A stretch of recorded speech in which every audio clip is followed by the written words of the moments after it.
And it's also very close to Sister Nadia from the United Arab Emirates question.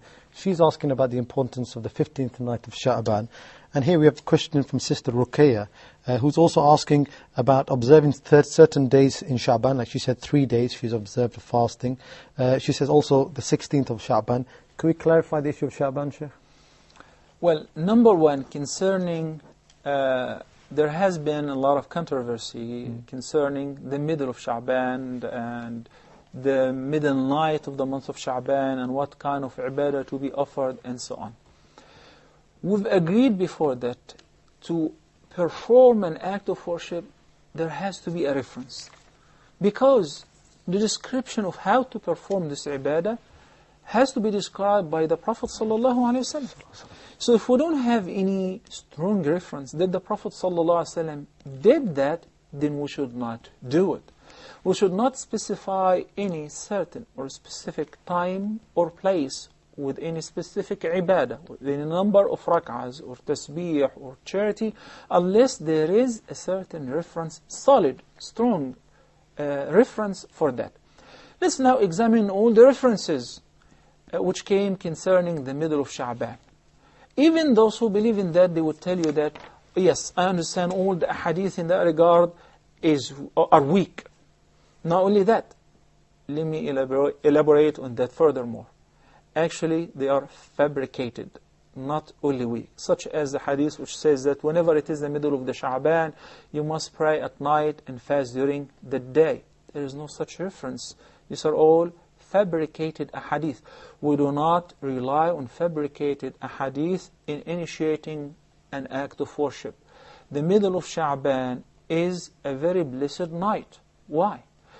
And Nabi sallallahu alayhi wa sallam said in a much more sound hadith that on every single night, in the last 1/3 of the night, Allah the Almighty descends by Himself to our worldly sky in a certain way that only Him knows how it is done. And He calls upon us, هَلْ مِن مُسْتَغْفِرٍ فَأَغْفِرَ لَهُ. Is there anyone who's asking for forgiveness, so I shall forgive him his sins? هَلْ مِن دَاعٍ فَأُجِيبَهُ. Is there anyone who's supplicating so that I will answer his supplication? Etc. That's taking place on every single night, not just on the night of Sha'aban. So what's so specific about the middle of Sha'aban? Some people to the point they claim that the middle of Sha'aban, this is the night on which Allah ordains all the decrees for the upcoming year. This is totally false. And it's proven false by the Qur'an. Didn't we recite repeatedly, for example, in Surah Al-Qadr, إِنَّا أَنزَلْنَاهُ فِي لَيْلَةِ الْقَدْرِ. We have sent it down on the night of the decree. Which night is it? Which night is it? It is Laylatul Qadr. When does it take place? The night of the decree. في Ramadan. Not only in Ramadan, but in the last 1/3 of Ramadan, in the odd nights of Ramadan. So it's not in the middle of the Sha'aban. Allah subhanahu wa ta'ala said in Surah Al-Dukhan concerning that night, فِيهَا يُفْرَقُ كُلُّ أَمْرٍ حَكِيمٍ. During this night, Laylatul Qadr, Allah declares the decrees which take place in the following year, in the upcoming year, to the angels. So they will execute them whenever they're due for the following. That's why Allah subhanahu wa ta'ala, تَنَزَّلُ الْمَلَائِكَةُ وَالرُّوحُ فِيهَا بِأَمْرِ رَبِّهِمْ مِنْ كُلِّ أَمْرٍ. تَنَزَّلُ الْمَلَائِكَةُ وَالرُّوحُ فِيهَا. The angels, along with Jibreel alayhi salam, ar-Ruh, they receive the commands of the upcoming year from Allah subhanahu wa ta'ala. بِكُلِّ أَمْرٍ مِنْ كُلِّ أَمْرٍ.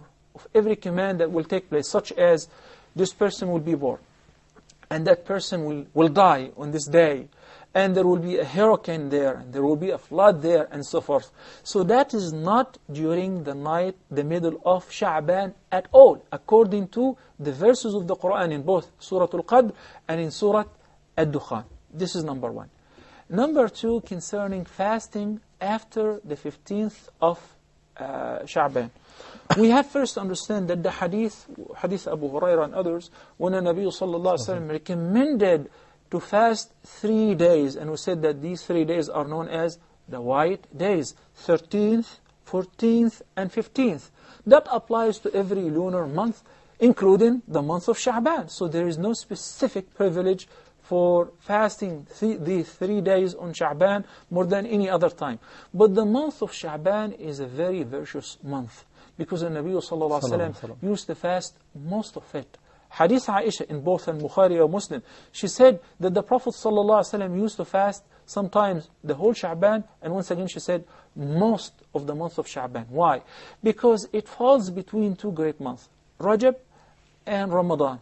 So most people neglect fasting and worship during this month. That is the only specific thing concerning fasting. There is a hadith which is collected by Abu Dawood, Tirmidhi and others, and narrated by Abu Hurairah, may Allah be pleased with him. In it, he says that the Prophet ﷺ said, إِذَا انْتَصَفَ رَمَضَانَ إِذَا انْتَصَفَ شَعْبَانَ فَلَا تَصُومُوا. Once it is the middle of Sha'ban, hold on fasting. Do not fast anymore. So it is disliked to resume fasting, voluntary fasting, after the middle of Sha'ban. Why? As a means of preparing yourself for the long mandatory course of fasting during Ramadan. The hadith of Aisha, which is just quoted for Bukhari and Muslim, along with another hadith narrated by Abu Hurairah in both Al-Bukhari and Muslim, said the Prophet ﷺ, in it he said that the Prophet ﷺ said, لا تقدموا رمضان بصوم يوم أو يومين. Hold on fasting, do not fast a day or two before Ramadan. Then he made an exception. He said, except if somebody who had a habit of fasting, then he may fast, because he have the habit. So that gives us the conclusion as follows. If somebody has the habit of fasting regularly on Mondays and Thursdays, he is allowed to resume fasting even after the middle of Sha'ban, all the way until one day before Ramadan, all the way even the last half of Sha'ban. If somebody have the habit of fasting every other day, as long as you have a habit, it is permissible. But if one does not have the habit of fasting, voluntary fasting, then all of a sudden he wants to start fasting after the middle of Sha'ban, we say it is mere dislike. It's not recommended. You better withhold and prepare yourself for fasting on Ramadan. Jazakallah khair.